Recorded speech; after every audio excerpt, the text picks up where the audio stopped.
That was Quicksilver Messenger Service from many years ago, singing their version of today's lesson. God is in everything I see because God is in my mind.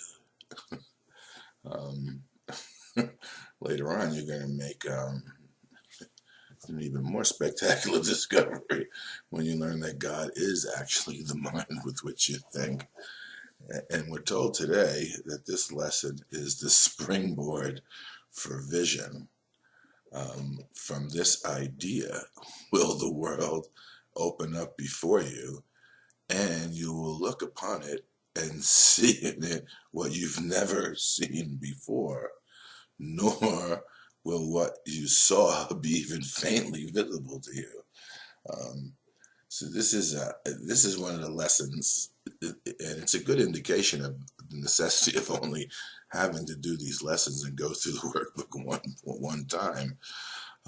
It's not that every time you see through the mind of God from your own eyes, it'll look new each and every time. It's not that that's not true, but what is true is that in attempting to do this lesson a second time after you've already had this happen to you would be a denial of the fact that it worked the first time, and there's no need to do that anymore.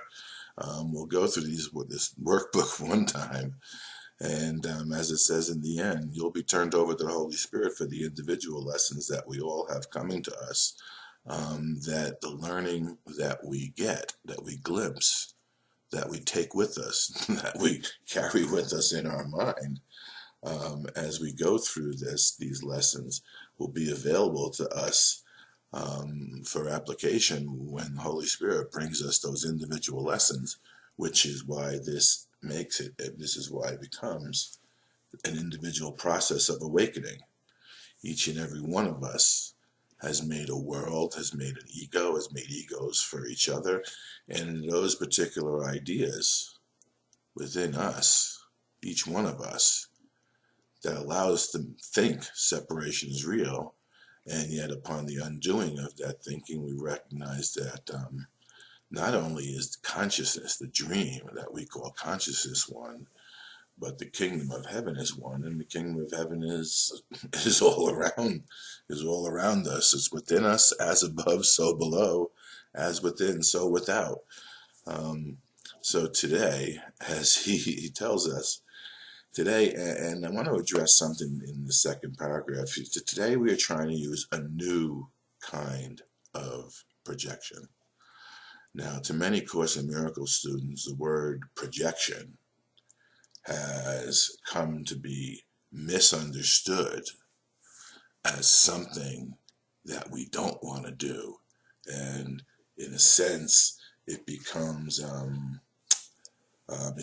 it's been seen or thought to be misuse rather than true use. But if we're reading the Course, we understand that God creates by projection, by projecting himself out further, and we are that projection. This may not mean anything to people, and it may seem like it's splitting hairs or it's just semantics, but the whole and perfect, singular and total mind of God, which we are all part of, would never be capable of two distinct actions. Let's call one action projection and one action extension. The whole and perfect mind of God would not be capable of two actions. It's a single whole creative flow of its reality. That it does extend the kingdom as we are the extension of the kingdom, but the action of mind that by which creation occurs is projection. So the new kind of projection that we're going to learn today, so that projection can have a true and positive, in a sense, meaning we are not attempting to get rid of what we do not like by seeing outside. Instead, we are trying to see in the world what is in our mind and what we want to recognize is there. And God is in everything I see because God is in my mind. And what we want to see and want to begin to recognize is the godly or divine nature within ourself and therefore within the entire world of creation. Um, there are some distinctions that are often made, such as the difference between the earth, let's say, and the world. The earth, as a solid structure, is part of the illusion of space and time. But the world, as God created and projects, remember, nothing leaves the mind. Nothing goes out and leaves its source. So, as a projection of God's mind, the world, and us as part and parcel of that world, has never left the mind of God, nor have any of our thoughts, in spite of our use of projection in, let's call it the negative way, as the desiring to get rid of what we don't want by kicking it out. This is an integration. It's a recognition of what is in our mind, the fearful as well as the beatific, so as to understand that a single whole reality of love could never actually contain anything fearful, and the allowance for our vision to become beatific,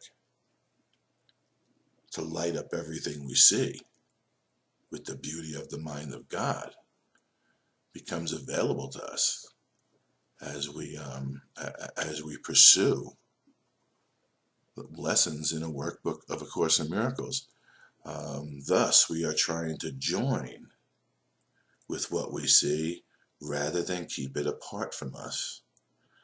That is the fundamental difference between vision and the way you see now. I mean, the way that we see now is an attempt to get rid of that which we don't want by seeing it outside of ourselves and thinking that by changing what is outside of ourselves, we can get rid of that which we don't want.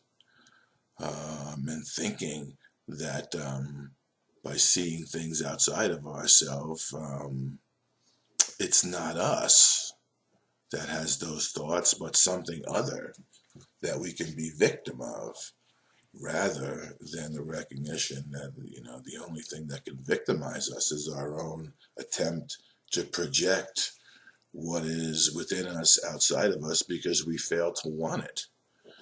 We fail to recognize that it is ours. In a sense, begin to look at, the projections of your mind as your children.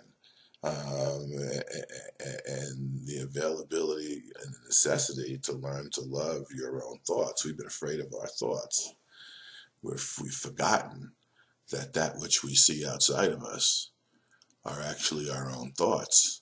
And we're being given the ability to change our mind, and not to change our mind in a sense that we decide what we don't like and then attempt to decide what we like, but an attempt to change our mind from seeing the separation as our reality and the allowance for the joining, the recognition of what we are joined and whole and perfect with, and begin to see the light within ourselves that is the light of God as we become the light of the world and looking about and extending that light, allowing that light to be our reality.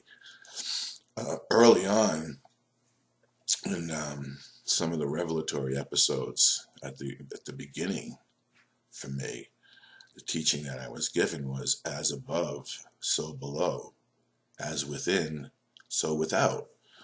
And that has become, in a sense, how I've learned to look upon everything so as to heal my own mind.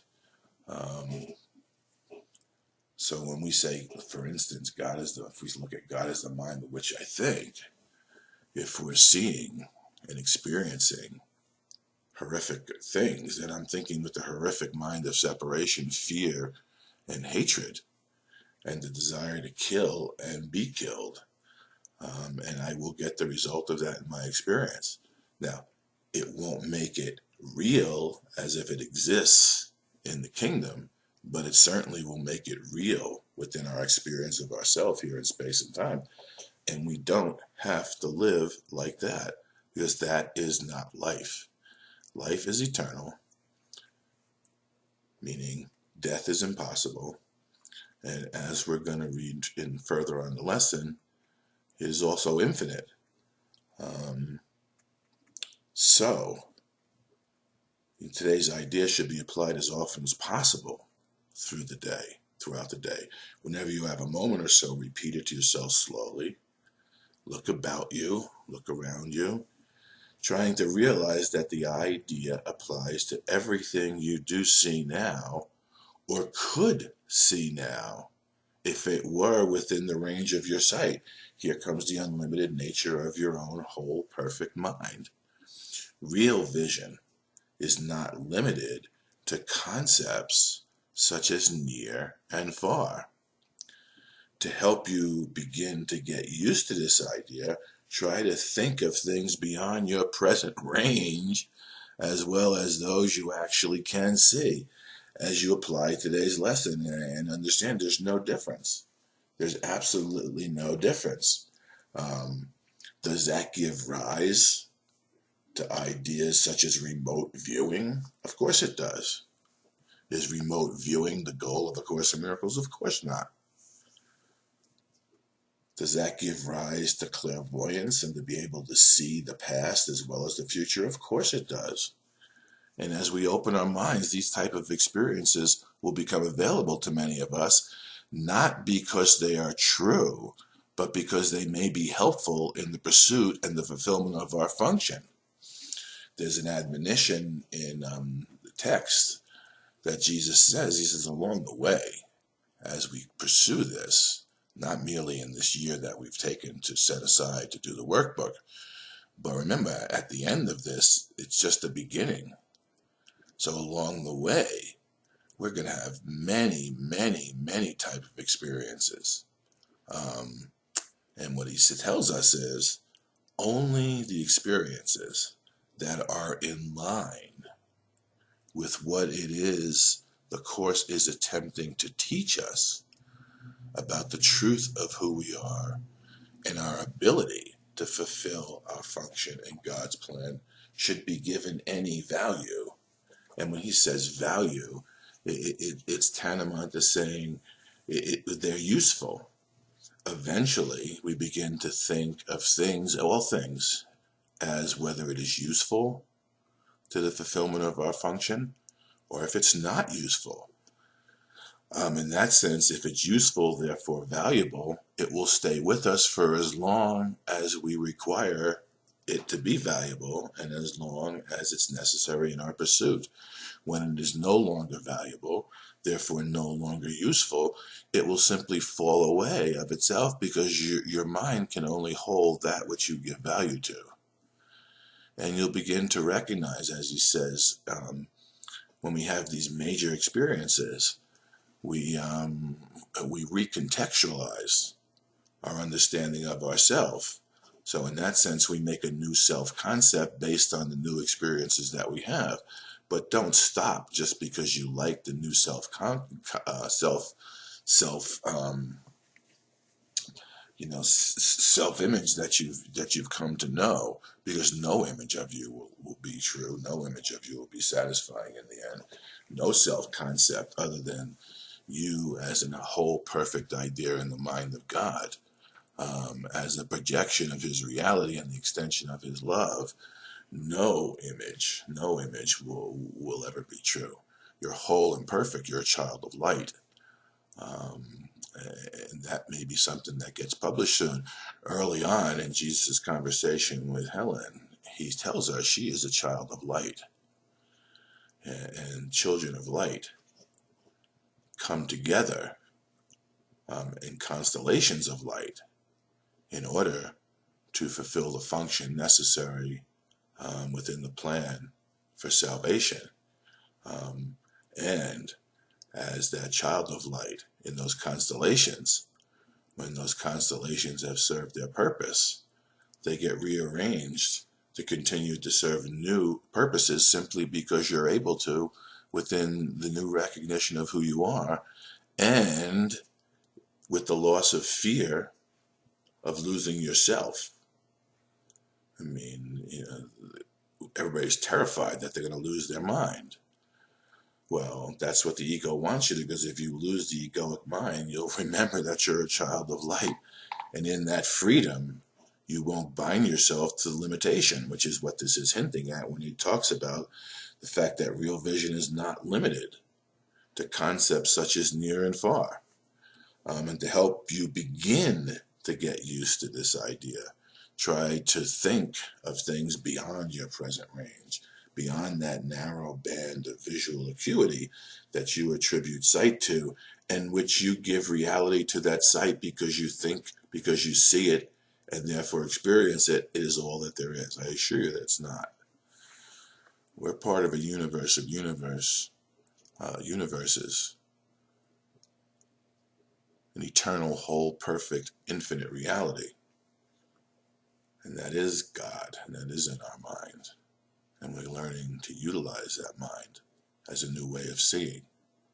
Fear not that you'll be hurled into reality. Your awakening is going to keep gentle pace with the lessons that you learn into the totality of awakening that we all require is complete.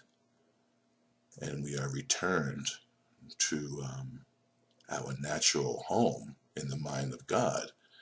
And we begin once again where we seem to have left off as creative principalities in the kingdom of heaven itself. So, if you have nothing else to do today, you have a few minutes between lessons, between the application. God is in everything I see because God is in my mind. Look for a Quicksilver messenger service, all in my mind, and begin to recognize that these aren't new ideas. The muses of our time have been preparing, have been opening up the world for us to move into right behind them as they learn through the opening of their mind lessons that perhaps we were not prepared to learn along with them at the time with which they're learning. But I assure you, you couldn't be reading this lesson today unless you were ready to begin to understand that God is in my mind. And we can use God's mind to see. And what we see will be unlike anything we've seen before in the past or could anticipate seeing in the future. Remember, seeing with the mind of God is not confined to the definition that you give it. It's a whole perfect experience of seeing beyond the illusion of limitation and separation and the direct perception of the infinite and eternal kingdom of love that we are whole, perfect parts of.